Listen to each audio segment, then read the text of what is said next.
शिरपूर पंचायत समितीच्या लाचखोर कृषी विस्तार अधिकाऱ्याला धुळे लाचलुचपत प्रतिबंधक विभागाच्या पथकाने रंगे हात पकडले। बोराड येथील स्टेट बँकेसमोर 5,000ची लाच स्वीकारताना त्यांना पकडण्यात आले। या प्रकरणी शिरपूर तालुका पोलिसात गुन्हा दाखल करण्यात आलाय। बुडकी विहीर तालुका शिरपूर येथील रहिवासी असलेल्या तक्रारदाराच्या आईच्या नावे सांगवी वनक्षेत्रात वनजमीन आहे।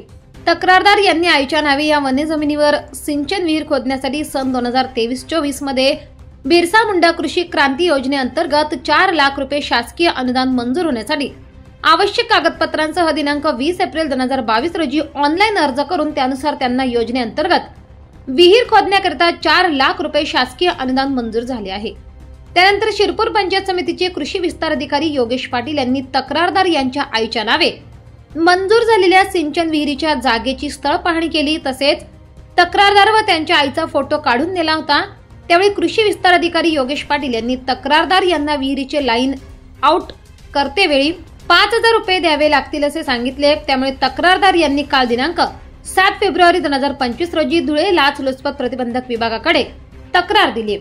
या तक्रारीची आज दिनांक 9 रोजी एसीबीने पडताळणी केली असता कृषी विस्तार अधिकारी योगेश पाटील यांनी तक्रारदार यांच्याकडे 5,000 रुपये लाचेची मागणी केली आहे। लाचेची रक्कम बोराडी तालुका शिरपूर येथील स्टेट बँकेसमोर स्वतः स्वीकारताना त्यांना रंगे हात पकडण्यात आले।